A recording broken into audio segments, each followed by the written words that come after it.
सबसे पहले नाम बताइए। महेश कुमार राय। महेश जी, आपको मालूम है ना कि यहाँ पर उपचुनाव होना है बांकीपुर में? मालूम है। मालूम है। तैयार हैं कि नहीं आप लोग? तैयार का, हमको एक वोट देना है, देना है। और तैयार हैं चुनने के लिए? हाँ तैयार है।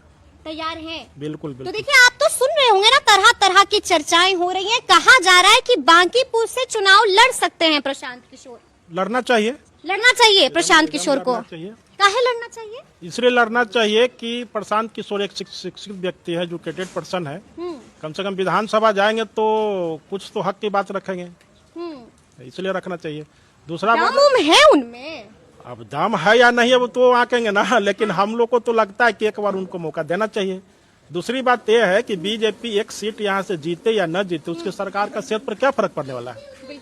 ऑलरेडी सरकार में रहेगी। हाँ। कम से कम उनके सामने एक व्यक्तित्व ऐसा आएगा ना जो जनता के लिए आवाज उठाए, इसलिए ये ज्यादा हमको अच्छा लग रहा है। पसंद है प्रशांत किशोर? पसंद है? हाँ पसंद है। काहे पसंद है? कोई 3 कारण बताइए कि काहे पसंद है प्रशांत किशोर? पसंद इसलिए है, पढ़ा लिखा आदमी है। ये तो एक कारण हुआ। दूसरा, और जनता के बीच में जाके कह रहे हैं कि हमको लाइए, काम करेंगे, तो इनको ये बड़ी मौका देना चाहिए। ये दूसरा कारण हुआ कि जनता के बीच जा रहे हैं, उनसे वार्तालाप कर रहे हैं, उनकी परेशानी सुन रहे हैं। तीसरा कारण काहे पसंद है? हाँ, भरोसा होता है बात पर? भरोसा है। तो अबरी बार किसको जिताना है? हम लोग तो सोच रहे हैं जनसुराज पार्टी के देंगे। अब भगवा रंग का गंजी पहने हुए हैं, आप कह रहे हैं कि पीला रंग वाला जनसुराज पसंद है। काहे है?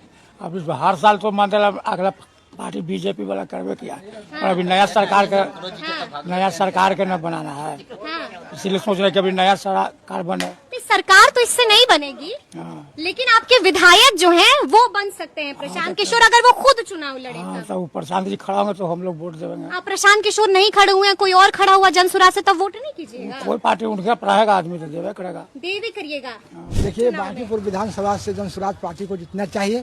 जितना चाहिए? काहे जितना चाहिए? यहाँ पर तो हमेशा बीजेपी का कमल खिलता है, और ये गढ़ है ना बीजेपी का गढ़ है। हाँ। लेकिन अभी तक जनता के बीच में इस बात को नहीं देख पाए हैं कि कौन किस स्थिति में है, कहाँ काम हुआ है, कहाँ काम नहीं हुआ है, और किस तरह से काम हो रहा है, इसकी कोई सूझ नहीं लेते हैं। इसलिए यहाँ की जनता बदलाव चाहती है। जहाँ तक बदलाव की बात कर रही हैं, तो उस स्थिति में हम चाहेंगे कि इस बार जो है बांकीपुर विधानसभा में बदलाव हो।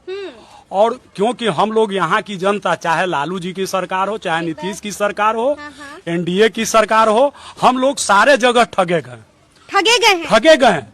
क्योंकि 40 साल पहले जो हमारे गांव का भी जो स्थिति में था, आज वही स्थिति में है। बांकीपुर में तो खूब काम हुआ है चाचा, खूब नहीं, गिनते कहीं कोई बदलाव नहीं हुआ है मैम, कहीं कोई बदलाव नहीं हुआ है। केवल रोड बना है, रोड पर आप चलिएगा, लेकिन गांव का ये पुराना मोहल्ला है, यहाँ का किसी तरह का। और ये आपको जानकारी में दे देते हैं कि ये सनम बस्ती है, और यहाँ गरीब गुरबा लोग हैं।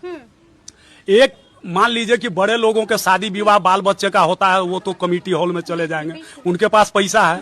लेकिन यहाँ के लोगों का, जो गरीब लोग हैं, वो तो कमेटी हॉल में नहीं जा पाएंगे 2 लाख 3 लाख खर्च करके। उनके लिए एक सामुदायिक भवन यहाँ नहीं है।